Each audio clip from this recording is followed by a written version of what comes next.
Meu amado irmão, minha amada irmã, eu sou o Padre Márcio, sou o pároco da comunidade Nossa Senhora do Rosário, aqui na cidade de Campos, no norte do estado do Rio de Janeiro, diocese do mesmo nome, diocese de Campos.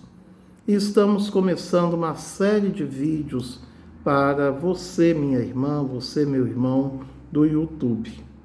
Neste segundo vídeo, foi-me feita uma pergunta que muita gente realmente tem curiosidade, mas talvez nunca tenha tido oportunidade de perguntar.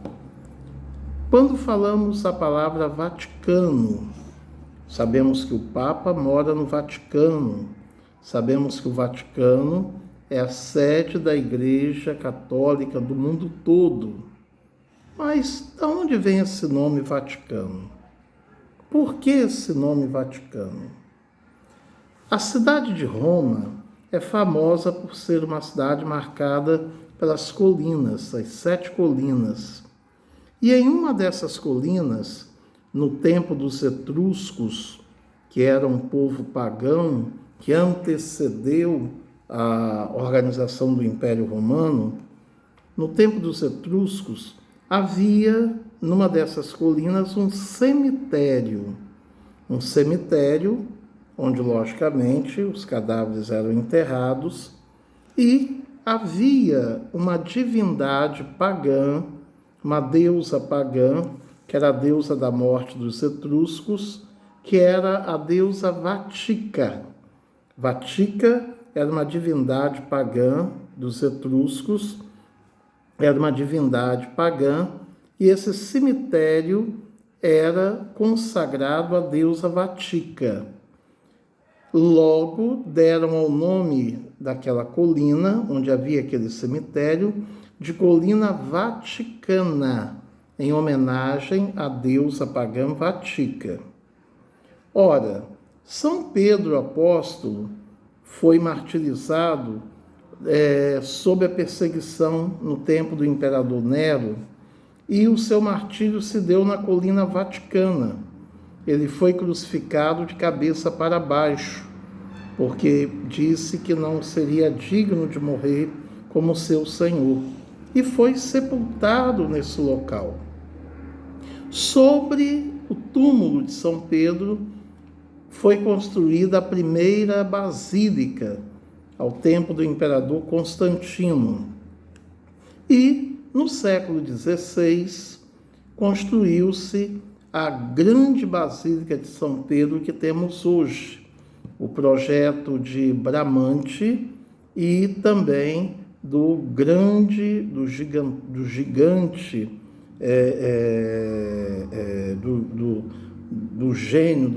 gênio Michelangelo Buonarroti, que projetou inclusive a cúpula. E o complexo do Vaticano tem cerca de meio quilômetro quadrados dentro da cidade de Roma e, curiosamente, é um estado independente, é um país. É um país. E por que é um país? Porque o Papa deve ter independência, deve gozar de liberdade e não ficar tolhido sob a influência de nenhum chefe de Estado. Então, o Estado do Vaticano atual, ele foi criado em 1929. No passado, lá da Idade Média, havia os Estados Pontifícios.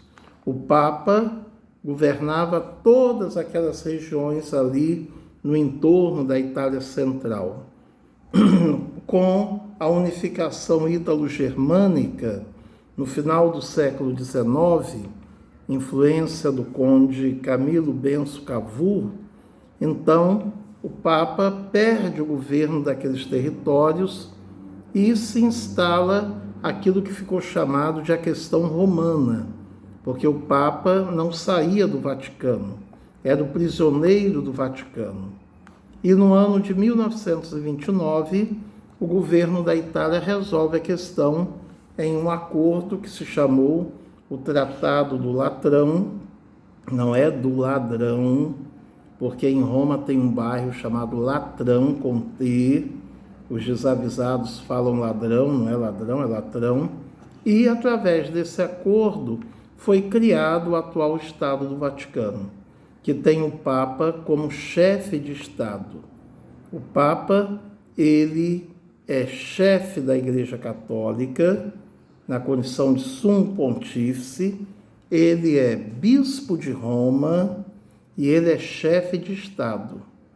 Quando o Papa vai a um determinado país, ele é recebido não só como chefe da Igreja Católica, mas geralmente é recebido também como chefe de Estado. Por isso o Papa fala na ONU. Por isso o Papa tem sim atribuições de chefia de Estado. E o Vaticano funciona como um país. Eu espero ter esclarecido alguma dúvida que você tenha, e é claro que o Vaticano existe para que a Igreja possa anunciar o Evangelho e a pessoa de Jesus para o mundo todo. Um ponto importante que também me perguntaram, padre, e todas aquelas obras de arte, todas aquelas maravilhas artísticas lá, por que a Igreja não vende aquilo e dá o dinheiro aos pobres? Atenção, que a resposta é muito simples. A Igreja não é a dona daquelas obras de arte. A Igreja é a guardiã daquelas obras de arte. Por exemplo, a Pietà de Michelangelo, que é belíssima, eu já tive a oportunidade de ver 3 vezes, a Pietà está lá na Basílica de São Pedro para todo mundo ver. Todo mundo pode ir a Roma e ir lá ver a Pietà. Agora, há muitas obras de arte que estão aonde?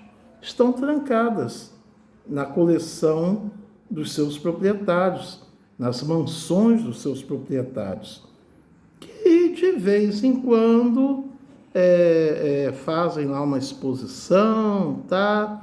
Mas não são obrigados a mostrar a ninguém.